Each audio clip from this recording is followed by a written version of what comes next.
Bismillahirrahmanirrahim. Assalamualaikum warahmatullahi wabarakatuh. Alhamdulillahilladzi ja'ala Ramadan syahrul siyam, syahrul mubarak, syahrul maghfirah, syahrul sadaqah. Asyhadu an la ilaha illallah wahdahu la syarikalah wa asyhadu anna Muhammadan abduhu wa rasuluh. Allahumma salli wa sallim wa barik ala sayyidina Muhammad wa ala alihi wa ashabihi wa mawalah. La haula wa la quwata illa billah, amma ba'du. Qala Allahu fi kitabihil karim, a'udzu billahi minasy syaithanir rajim. Bismillahirrahmanirrahim. Wa ma anfaqatum min syai'in fahuwa yukhlifu. Shadaqallahul azim. Saudara-saudaraku yang saya cintai karena Allah Subhanahu wa taala, bersyukur kita kepada Allah dengan ucapan alhamdulillah sampai pada Ramadan yang ke-27 ini, dan insya Allah akan memasuki yang ke-28. Allah Subhanahu wa taala masih senantiasa memberikan kekuatan, kesehatan, umur yang panjang, hidayah serta taufiknya kepada kita semua, sehingga amaliyah Ramadan sampai hari ini masih bisa kita laksanakan.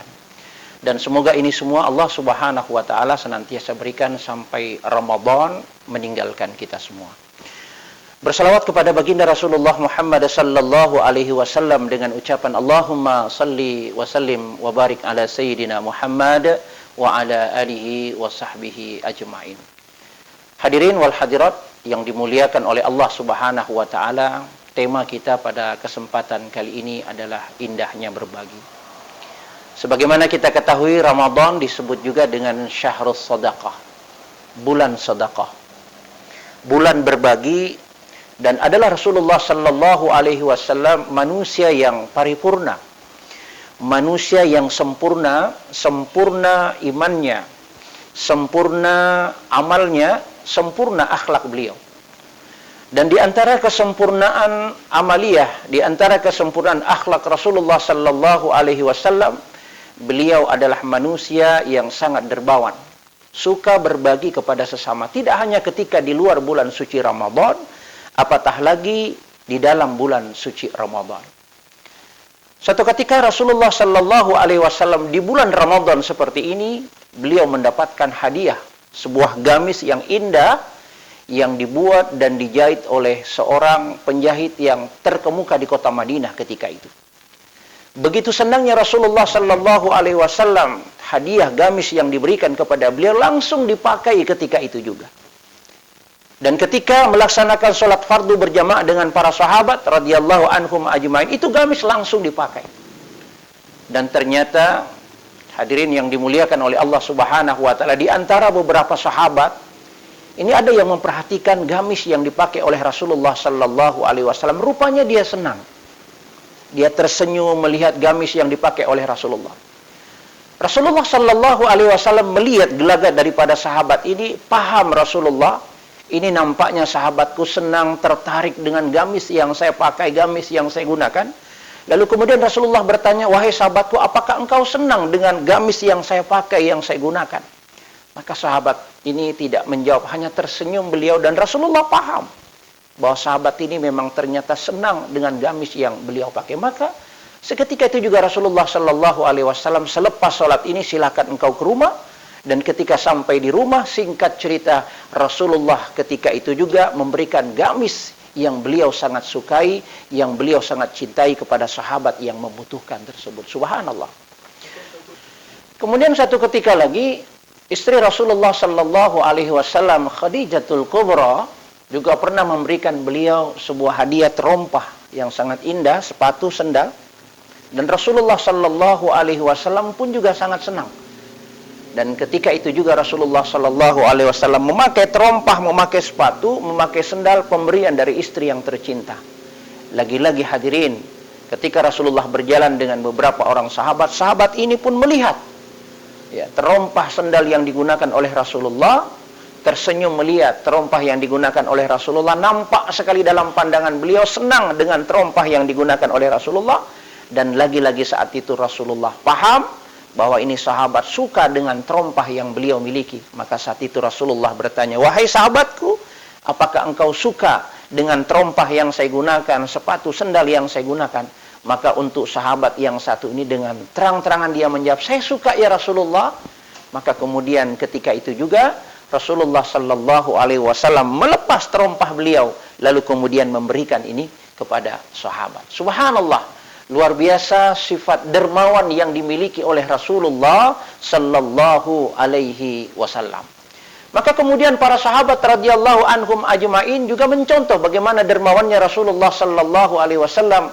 Bagaimana dikisahkan pada saat terjadi peperangan Yarmuk yang begitu dahsyat, salah seorang sahabat Huzaifah radhiyallahu an dengan sedikit air mencari dan menjumpai saudara sepupunya dalam keadaan terluka bersimbah darah dan amat-amat kehausan. Maka kemudian dengan air minum yang sedikit itu sahabat Huzaifah radhiyallahu an menawarkan kepada saudara sepupunya. Beliau berkata, "Wahai saudara sepupuku, aku tahu saat ini engkau dalam keadaan haus yang amat sangat. Dan saya tahu saat ini engkau dalam keadaan terluka bersimbah darah. Bolehkah saya tuangkan air minum yang sedikit ini ke mulutmu, wahai saudara sepupuku?" Maka kemudian saudara sepupu Huzaifah radhiyallahu an pun memberikan isyarat mengiyakan. Dan pada saat air minum yang sedikit itu hendak dituangkan ke mulut saudara sepupu Huzaifah, lalu tiba-tiba tidak jauh dari tempat tersebut terdengar suara meminta air yang juga kehausan dan juga terluka bersimbah darah. Dan air minum yang sedikit itu tidak jadi diminum oleh saudara sepupu Huzaifah. Lalu kemudian saudara sepupu Huzaifah memberikan isyarat agar air minum yang sedikit itu diberikan saja kepada sahabat yang kedua yang juga terluka bersimbah darah dan amat-amat kehausan. Maka bergegaslah sahabat Huzaifah kepada sahabat yang kedua dan ternyata dia adalah sahabat Hisham radhiyallahu an. "Wahai saudaraku, wahai sahabatku Hisham radhiyallahu an, aku tahu saat ini engkau dalam keadaan terluka bersimbah darah dan aku tahu saat ini engkau dalam keadaan haus yang amat sangat. Bolehkah aku tuangkan air minum yang sedikit ini ke mulutmu, wahai saudaraku?" Maka kemudian sahabat Amr bin As pun Hisham memberikan isyarat mengiyakan. Maka kemudian pada saat air minum yang sedikit itu hendak dituangkan ke mulut sahabat Hisham radhiyallahu an, lagi-lagi terdengar tidak jauh dari tempat tersebut suara meminta air yang juga kehausan dan juga terluka bersimbah darah. Bergegaslah Huzaifah kepada sahabat yang ketiga. Namun belum sempat Huzaifah memberikan air minum yang sedikit itu, ternyata sahabat yang ketiga ini sudah keburu dipanggil oleh Allah Subhanahu wa taala. Inna lillahi wa inna ilaihi raji'un. Sahabat Huzaifah sedih. Air mata mengalir deras membasahi pipi dan janggut beliau karena tidak sempat memberikan air minum yang sedikit itu. Maka kemudian beliau putuskan untuk kembali kepada sahabat yang kedua tadi, Hisham radhiyallahu an, yang tidak sempat beliau diberikan air minum pun beliau jumpai sahabat Hisham radhiyallahu an sudah dipanggil oleh Allah Subhanahu wa taala. Kesedihan Huzaifah semakin mendalam, air mata semakin mengalir deras membasahi pipi dan janggut beliau karena tidak sempat memberikan air minum yang sedikit itu. Lalu kemudian beliau kembali lagi kepada saudara sepupunya yang pertama tadi, yang tidak sempat dia berikan air minum pun beliau jumpai saudara sepupunya juga sudah dipanggil oleh Allah Subhanahu wa taala. Subhanallah, Allahu akbar. Juga dikisahkan di dalam kitab Hayatus Sahaba bagaimana salah seorang sahabat Rasulullah sallallahu alaihi wasallam dalam keadaan miskin. Lalu kemudian ketika itu dia mendapatkan daging kambing, mendapatkan kepala kambing dari tetangga yang kaya. Ketika dia mendapatkan daging kambing tersebut, mendapatkan kepala kambing tersebut, dia pun berkata di dalam hati, "Saya memang miskin. Saya layak mendapatkan kepala kambing ini, daging kambing ini untuk saya makan bersama istri dan anak-anak saya. Karena memang sudah lama tidak menikmati yang namanya daging kambing." Ya. Tetapi masih ada saudara saya, masih ada tetangga saya yang jauh lebih miskin daripada saya. Selain dia miskin, dia juga memiliki anak yang banyak. Sudah sangat kesulitan untuk memenuhi kebutuhan keluarganya. Daging kambing yang dia dapatkan, kepala kambing yang dia dapatkan dari tetangga yang kaya tadi, tidak jadi dia makan. Lalu kemudian dia putuskan untuk diberikan kepada tetangga yang kedua. Ketika sampai kepada tetangga yang kedua, sahabat yang kedua pun berkata, saya memang miskin, keluarga kami memang miskin, sangat layak mendapatkan ini daging kambing untuk kami makan bersama istri dan anak-anak kami. Tetapi masih ada tetangga kami yang jauh lebih miskin daripada saya. Selain dia memiliki anak yang banyak, dia pun sudah tua, sudah uzur, sudah kesulitan untuk memenuhi kebutuhan keluarganya.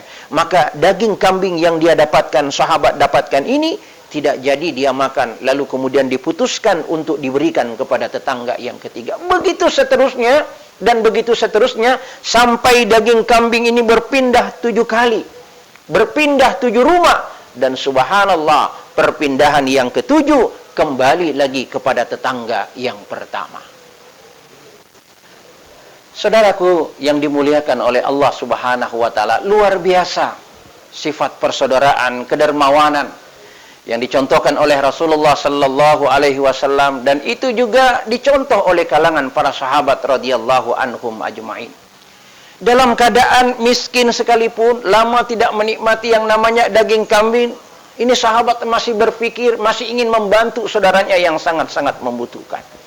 Dalam keadaan di penghujung hidup sekalipun, sangat-sangat membutuhkan air, dia masih ingin membantu saudaranya yang sangat-sangat membutuhkan air. Sungguh sebuah potret persaudaraan yang sangat-sangat indah, yang sangat-sangat hakiki, yang nampaknya hari ini mulai sirna di tengah-tengah masyarakat kita.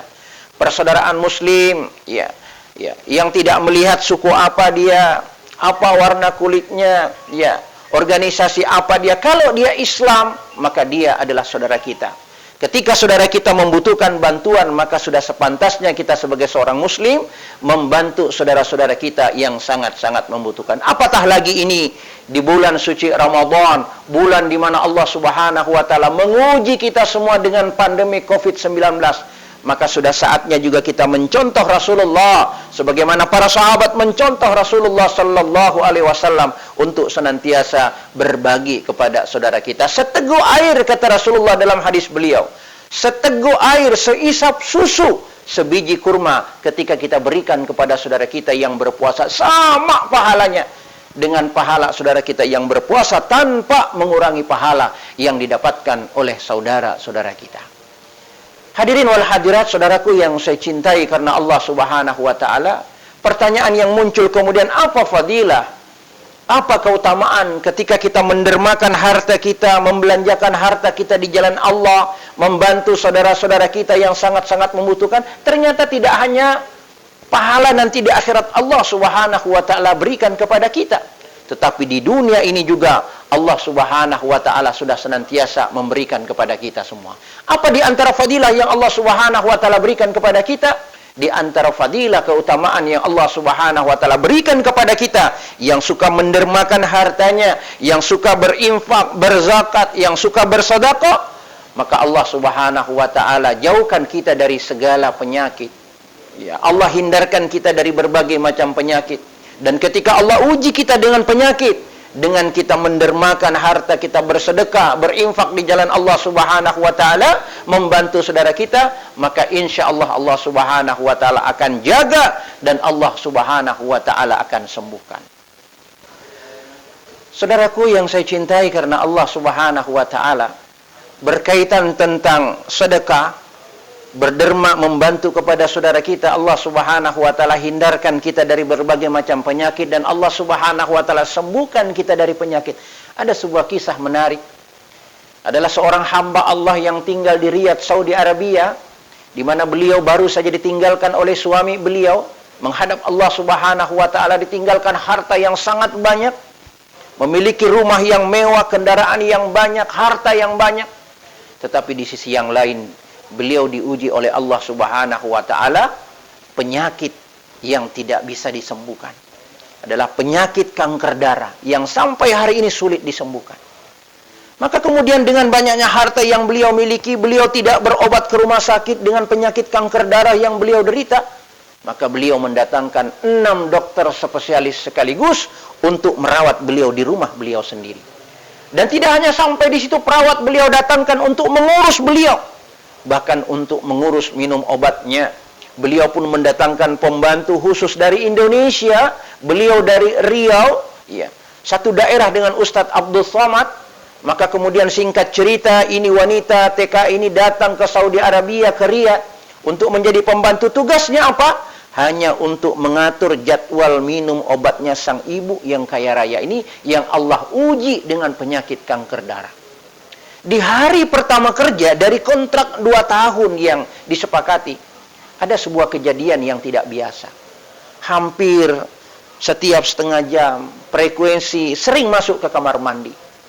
Dan ketika masuk ke kamar mandi, mesti lama. Ya, tidak normal, tidak seperti biasanya. Mungkin kalau kita 2 jam, 3 jam baru masuk ke kamar mandi, ini tidak. Sebentar-sebentar masuk ke kamar mandi. Dan ketika dia masuk ke kamar mandi, mesti lama.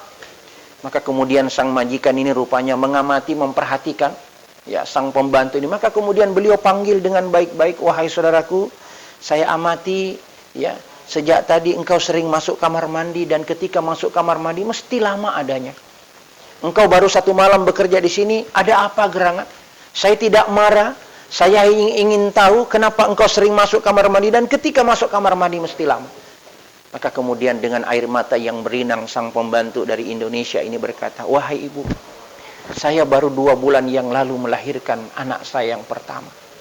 Karena himpitan ekonomi, saya kemudian bermusyawarah dengan suami saya untuk menjadi TKW, untuk menjadi TKI di Saudi. Dan saya mencari majikan seperti ibu, yang baik seperti ibu. Maka kemudian diputuskan kami berangkat, dan kami sampai saat ini. Kenapa saya sering masuk kamar mandi? Karena ketika jadwalnya anak saya menyusui, maka mohon maaf, bengkak, kepenuhan, ya, panas dingin perasaan saya. Maka kemudian saya masuk ke kamar mandi. Kemudian kenapa saya lama di kamar mandi? Karena harus saya peras. Karena ketika penuh, maka perasaan saya tidak nyaman, ya, suhu badan saya panas, ya, panas dingin, demam, dan saya tidak bisa ya maksimal melakukan aktivitas saya di sini. Maka kemudian ketika tadi sang pembantu menangis menyampaikan keluh kesah yang beliau rasakan, saat ini sebaliknya sang majikan menangis terharu sekaligus bangga atas perjuangan wanita ini, seorang ibu yang rela meninggalkan putranya semata wayang 2 bulan, baru 2 bulan dia harus rela tinggalkan. Maka kemudian sang majikan ini berkata, wahai saudaraku, ya, saya sangat terharu, sangat bangga dengan pengorbananmu. Maka malam ini saya akan belikan engkau tiket, dan besok engkau silakan pulang ke Indonesia. Ya, gajimu 2 tahun, kontrakmu 2 tahun saya akan berikan, saya akan tambah lagi. Silakan engkau pulang, lalu kemudian penuhi hak daripada anakmu, sapih dia selama 2 tahun. Nanti setelah 2 tahun dan saya diberikan umur yang panjang oleh Allah Subhanahu wa taala, silakan engkau kembali lagi kemari, dan saya siap menerima dengan tangan terbuka. Singkat cerita lagi saudaraku yang saya cintai karena Allah Subhanahu wa taala, malam itu juga dia dibelikan tiket untuk pulang ke Indonesia. Lalu kemudian gajinya selama 2 tahun langsung diberikan malam itu. Lalu kemudian diberikan lagi sebagai tambahan untuk diberikan kepada anak dan keluarganya. Keesokan harinya wanita ini pun pulang ke Indonesia. Tidak sampai 1 minggu kemudian, 1 pekan kemudian, keajaiban Allah Subhanahu wa taala turun ketika itu. Iya. Saatnya check up penyakit yang dia derita, saatnya di check up oleh dokter yang menangani beliau, dan subhanallah 3 kali di check up penyakit beliau negatif alias disembuhkan oleh Allah Subhanahu wa taala. Maka kemudian sang dokter yang merawat beliau ini bertanya, wahai ibu, obat apa yang ibu minum sehingga penyakit ibu sudah 3 kali kami check up dalam kondisi negatif, penyakit kanker darah tidak bisa disembuhkan, tapi kami cek selama 3 kali ternyata negatif. Obat apa yang ibu minum? Obat yang kami berikan sesungguhnya bukan untuk menyembuhkan, tetapi obat yang kami berikan hanya untuk mengurangi saja. Maka kemudian dengan perasaan terharu sang ibu ini sambil meneteskan air mata, beliau berkata, wahai dokter, obat yang dokter berikan kepada saya tidak saya minum selama 1 pekan ini, karena pembantu saya sejak sepekan yang lalu sudah kembali ke Indonesia. Maka obat yang saya minum selama sepekan ini adalah obat dari Rasulullah sallallahu alaihi wasallam. Apa itu? Dawu mardakum bis shadaqah. Obatilah penyakit di antara kamu dengan banyak-banyak bersedekah.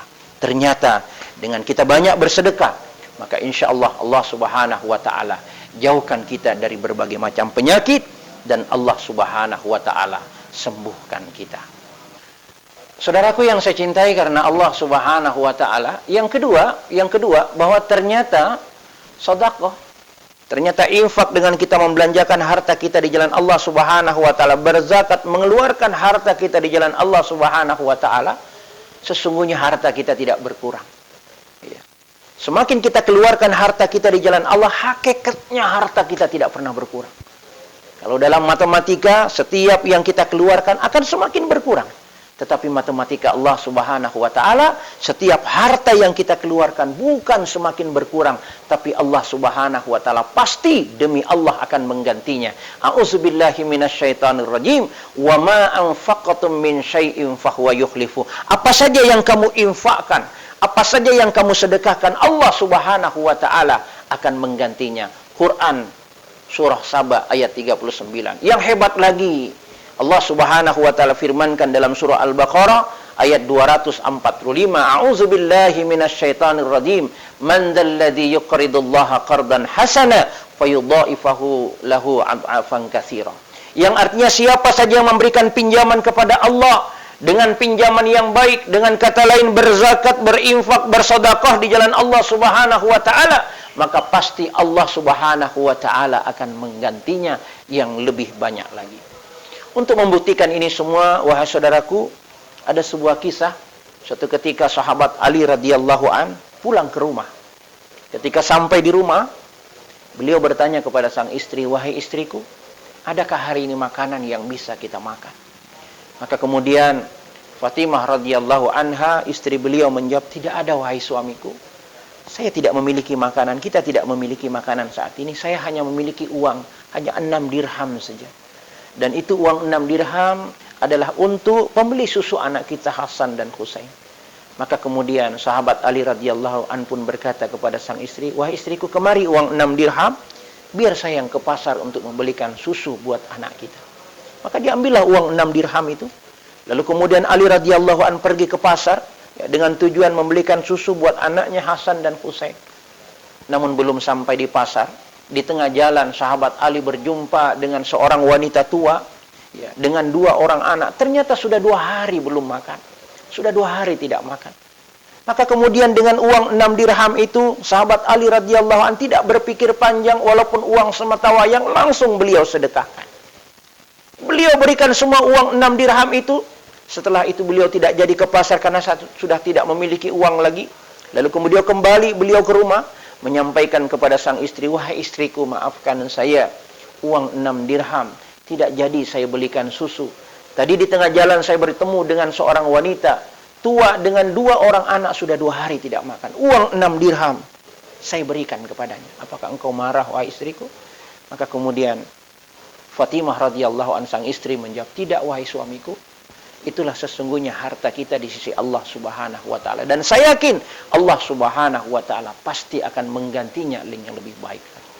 Maka kemudian sahabat Ali radhiyallahu an pun berkata kepada sang istri, "Baiklah wahai istriku, sebentar saya akan ke rumah Nabi, ke rumah Rasulullah SAW. Saya akan meminta beberapa dirham uang untuk membelikan susu anak kita." Lalu pergilah Ali ke rumah Rasulullah sallallahu alaihi wasallam. Namun belum sampai di rumah Rasulullah, di tengah jalan sahabat Ali berjumpa dengan seorang laki-laki dengan menggiring unta yang besar yang sehat. "Assalamualaikum." "Waalaikumsalam." "Ali, mau ke mana Ali?" Lalu kemudian Ali menjawab, "Saya mau ke rumah Rasulullah sallallahu alaihi wasallam." Kemudian Ali kebalik bertanya, "Wahai saudaraku, dengan unta yang besar, unta yang gemuk, unta yang sehat, engkau mau ke mana wahai saudaraku?" Maka kemudian laki-laki ini menjawab, "Saya hendak menjual unta saya ke pasar." "Atau Ali, engkau ingin membeli unta saya sehingga saya tidak perlu repot-repot ke pasar untuk menjual unta saya karena saya sibuk mengurus ternak saya yang ada di rumah?" Kemudian sahabat Ali berkata, "Wahai saudaraku, tidak mungkin saya bisa membeli karena saya tidak punya uang. Saya saat ini hendak ke rumah Nabi meminta beberapa dirham uang." Lalu kemudian si pemilik unta ini pun berkata, "Wahai Ali, begini saja. Ini unta saya berikan kepada engkau, silakan engkau jualkan ke pasar. Dan ketika unta ini laku, saya hanya minta 100 dirham saja. Berapapun engkau jual, silahkan. Saya hanya minta 100 dirham saja." Deal, terjadi kesepakatan ketika itu. Maka kemudian sekarang dibawalah unta itu oleh Ali ke pasar untuk dijual. Belum sampai di pasar, jauh di sana, di depan pintu gerbang sudah nampak seorang laki-laki tersenyum melihat unta yang dibawa oleh Ali. Lalu kemudian dia berkata, "Wahai Ali, apakah unta itu mau engkau jual?" "Iya," kata Ali. Bagaimana kalau saya membelinya 300 dirham? Subhanallah. Di mana-mana biasanya penjual yang menawarkan dagangannya. Ini tidak, pembeli yang menawarkan dagangannya. Bagaimana kalau saya beli 300 dirham? Ali radhiyallahu an terperanjat, kaget di dalam hati. Kenapa? Kesepakatan di awal hanya 100 dirham. Maka ketika terjual 300 dirham, berarti dia mendapatkan keuntungan 200 dirham. Dengan perasaan senang, ya, dengan perasaan gembira, Ali kemudian memberikan ini onta kepada laki-laki tadi. Lalu kemudian diberikan 300 dirham. Pulanglah Ali dengan perasaan gembira, dengan perasaan senang mendapatkan keuntungan berlipat ganda. Ketika sampai di rumah, lalu kemudian Ali berkata, wahai istriku, ini ada uang 200 dirham. Tidak usah engkau tanya, halal. Nanti setelah pulang saya akan jelaskan. Dan yang 100 dirham saya akan kembalikan kepada si pemilik onta sesuai dengan perjanjian di awal. Maka kemudian diberikanlah 200 dirham kepada sang istri. Lalu kemudian Ali pergi ke rumah si pemilik onta untuk mengembalikan 100 dirham. Ya, sebagaimana kesepakatan awal. Saudaraku yang dimuliakan oleh Allah Subhanahu wa ta'ala, maka kemudian pergilah Ali untuk mengantarkan uang 100 dirham. Namun ketika sampai di tengah jalan, Ali radhiyallahu an teringat, oh tadi niat saya mau ke rumah Nabi. Kalau begitu saya ke rumah Nabi dulu, setelah dari rumah Nabi nanti, lalu kemudian aku antar ini 100 dirham sebagai hasil penjualan onta. Pergilah Ali ke rumah Nabi. Begitu sampai di rumah Rasulullah sallallahu alaihi wasallam, Ali mengetuk pintu Rasulullah, pintu rumah Rasulullah SAW. Assalamualaikum. Lalu kemudian dijawab oleh Rasulullah, waalaikumsalam. Dibuka pintu. Ketika pintu dibuka, Rasulullah dalam keadaan tersenyum. Sampai gigi geraham beliau nampak dalam pandangan sahabat Ali radhiyallahu anhu. Dengan terheran sahabat Ali berkata, ya Rasulullah, kenapa engkau tersenyum sebegitu sumringah sampai gigi gerahammu nampak dalam pandangan mataku ya Rasulullah? Maka kemudian Rasulullah bersabda, wahai Ali, apakah engkau baru dapat rezeki nomblok dari Allah Subhanahu wa ta'ala, rezeki yang banyak? Kok tahu ya Rasulullah? Rasulullah kemudian bersabda, Jibril telah memberikan informasi, menginformasikan kepada saya. Tahukah engkau siapa yang membawa onta tadi? Yang membawa onta adalah malaikat Jibril yang berubah wujud menjadi manusia. Siapa yang membeli ontamu? Yang membeli ontamu adalah malaikat Mikail, malaikat pembagi rezeki yang berubah wujud menjadi manusia. Asbab sedekahmu di jalan Allah, membantu sesama, maka Allah Subhanahu wa ta'ala menggantinya dengan berlipat ganda. Lalu kemudian sahabat Ali bertanya, ya Rasulullah, bagaimana dengan yang 100 dirham? Saya ingin mengembalikan kepada si pemiliknya sesuai dengan perjanjian awal. Kata Nabi, tidak usah engkau kembalikan. Dia tidak membutuhkan uang. Yang membutuhkan uang adalah engkau. Subhanallah, 6 dirham yang dia belanjakan, yang dia sedekahkan, ternyata diganti oleh Allah Subhanahu wa ta'ala sebanyak 300 dirham. Benar firman Allah, siapa saja memberikan pinjaman kepada Allah dengan pinjaman yang baik, dengan kata lain berzakat, berinfak, bersedekah, maka Allah Subhanahu wa ta'ala akan menggantinya dengan berlipat ganda. Mudah-mudahan dengan tarbiyah Ramadan yang hari ini sudah memasuki hari yang ke-27, kurang lebih 3 hari lagi Ramadan akan meninggalkan kita, dan saat-saat ini adalah momen yang paling tepat ya untuk kita senantiasa berbagi kepada saudara kita, apakah berupa zakat fitrah, apakah berupa zakat mal kita yang sudah sampai nisab dan haulnya, apakah infak kita, sedekah kita. Maka mudah-mudahan dengan tarbiyah Ramadan ini, insyaallah fadilah keutamaannya Allah Subhanahu wa ta'ala senantiasa berikan kepada kita semua. Amin ya rabbal alamin. Mari kita berdoa kepada Allah Subhanahu wa ta'ala, mudah-mudahan kita menjadi hamba Allah yang senantiasa ringan tangan kita, mudah harta kita untuk senantiasa dibelanjakan di jalan Allah, karena sesungguhnya inilah harta kita di sisi Allah Subhanahu wa ta'ala. A'udzubillahi minasyaitonir rajim. Bismillahirrahmanirrahim. Alhamdulillahi rabbil alamin, hamdan syakirin, hamdan na'imin, hamdan yuafi ni'amahu wa yukafi mazidah. Ya Rabbana lakal hamdu kama yanbaghi li jalali wajhikal karim wa 'azimi sultani. Allahumma salli wa sallim wa barik ala sayyidina Muhammadin wa ala alihi wa sahbihi ajma'in. Allahumma ya Allah ya Rahman ya Rahim, ya Aziz ya Malik ya Hayyu ya Qayyum ya Zal Jalali wal Ikram. Allahumma inna la dzikrika wa syukrika wa husni ibadatik. Allahumma inna nas'aluka ridhaka wal jannah wa na'udzubika min sakhatika wan nar.